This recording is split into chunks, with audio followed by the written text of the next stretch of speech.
Welcome back to Erin's Tea. Today I wanted to talk a little bit about what kind of tea you offer your guests.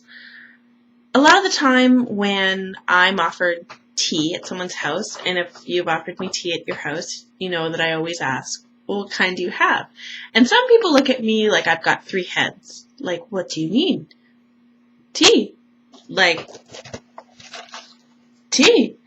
And when I see this kind of tea, this tea belongs in your grandma's cupboard. There is a time and a place for this, and it's at grandma's house. If this is the type of tea that you're only offering your guests that are under 60, you need to have another option. It can be another option like Twinings. Twinings is a nice brand of tea. It doesn't have to be something expensive, but it has to be something other than Orange Pekoe.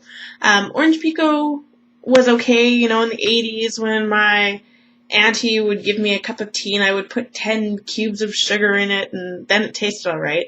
And while I was preparing for this tonight, I actually broke out, my grandma type of teapot and I made a cup of Red Rose because I was going to be talking about it tonight. And to be honest, it tasted like crap. People might be wondering, why do I have Red Rose tea if I think it tastes like crap? Someone gave it to me, and I don't ever turn down free tea. So there you have it. Afterwards, I had to make something nicer like Lady Grey tea.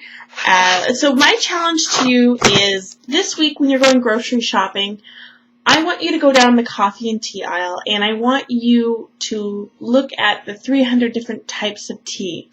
I know it can be overwhelming, but what I want you to do is maybe look at a brand like Stash, and or there's Lipton, or there's Twinings, and I want you to pick something other than Orange Pekoe. That's your homework for this weekend. I know it can be overwhelming, but really, once you branch out into the different area than Red Rose, you will thank me. I promise you. So if you're not looking for a really strong taste, Double Bergamot is quite strong. You can definitely... The Lady Grey tea, you can actually see on the box it's got like 2 leaves out of 5, so it's not a strong type of tea, and you can put milk and sugar in it if you like. I prefer mine with milk. And that's my homework for you this week. Next week we're going to be talking a little bit about how to get started with teas, if you should have a loose tea or a bag tea. But this week, let's focus on getting you out of Grandma's tea and into something with a little bit more flavor. So until then, I'm Erin Carrasco with Erin's Tea.